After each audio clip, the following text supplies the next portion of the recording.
Hello everyone, I am your teacher for this question and the question is two forces of 10 Newton and 6 Newton act upon a body.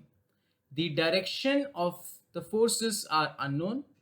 The resultant force on the body may lie between which limits. यानी कि इस question में हमसे कह रहा है कि हमें दो फोर्स गिवन है 10 न्यूटन 6 न्यूटन। यहाँ पर the direction of the force are unknown, यानी हमें नहीं पता कि जो फोर्सेस हैं वो किस डायरेक्शन में लग रही हैं, लेकिन हमें उन फोर्सेस के मैग्नीट्यूड जरूर पता है 10 न्यूटन एंड 6 न्यूटन। यहाँ पर हमें निकालना है the resultant force on the body may lie between which, यानी कि हमें यहाँ पर लिमिट्स फाइंड करनी है रिजल्टेंट की। यानी कि हम क्या करेंगे, यहाँ पर हम मिनिमम फोर्स निकालेंगे, यानी कि मिनिमम रिजल्टेंट फोर्स निकालेंगे और मैक्सिमम रिजल्टेंट फोर्स निकालेंगे यहाँ से, क्योंकि हमें यहाँ पर लिमिट्स के अकॉर्डिंग क्वेश्चन को सॉल्व करना है। टू बिगिन विथ, आइए हम इस क्वेश्चन सबसे पहले कुछ कंसिडरेशन कर लेते हैं। That is late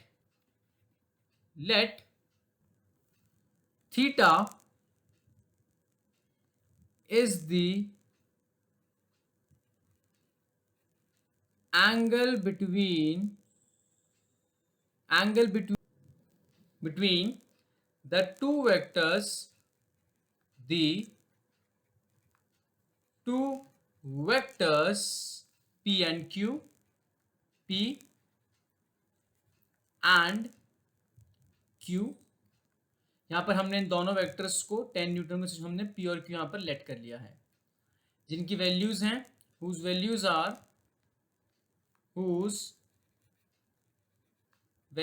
are 10 Newton and 6 Newton respectively.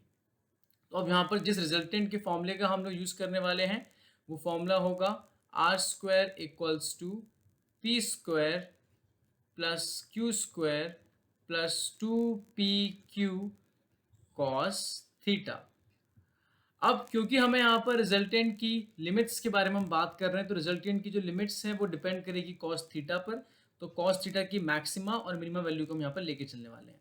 तो यानी कि द मिनिमम वैल्यू ऑफ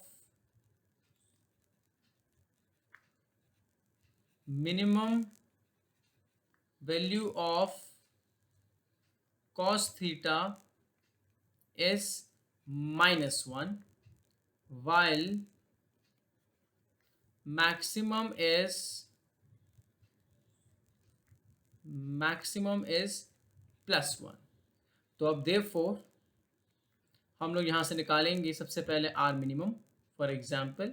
तो उसके लिए हम यहाँ पर क्या लिखेंगे, स्क्वायर को वहाँ भेज देंगे, तो फॉर्मूला बन जाएगा हमारा रूट में। तो यहाँ पर हमारे p की वैल्यू है 10 का स्क्वायर प्लस q की वैल्यू है 6 का square plus 2 into tan into में 6 कॉस 180 डिग्री, क्योंकि कॉस की वैल्यू -1 जो होती है वो 180 डिग्री पे ही होती है। इसे हम फर्दर सॉल्व करेंगे तो ये हमें मिलेगा यहाँ पर 10 का स्क्वायर प्लस 6 का square plus 2 into tan into 6 और कॉस 180 की वैल्यू हो जाएगी -1। On further solving this equation we will get under root of 10 का square,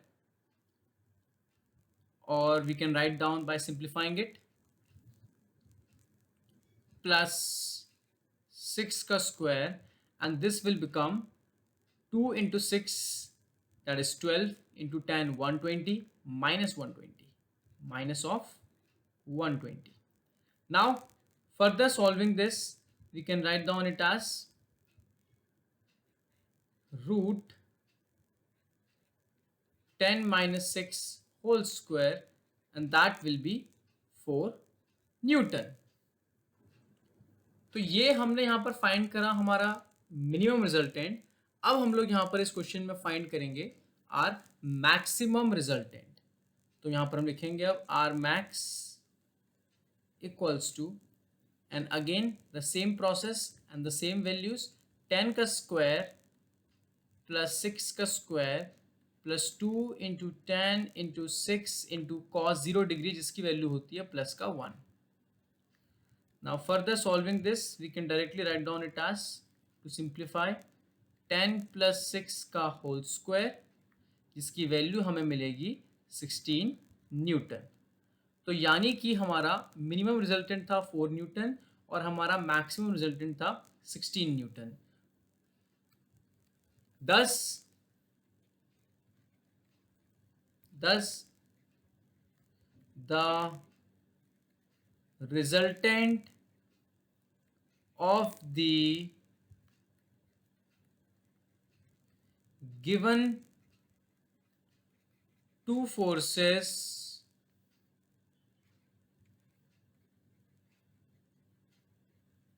lie between 4 Newton and 16 Newton. I hope you understood the explanation. Thank you.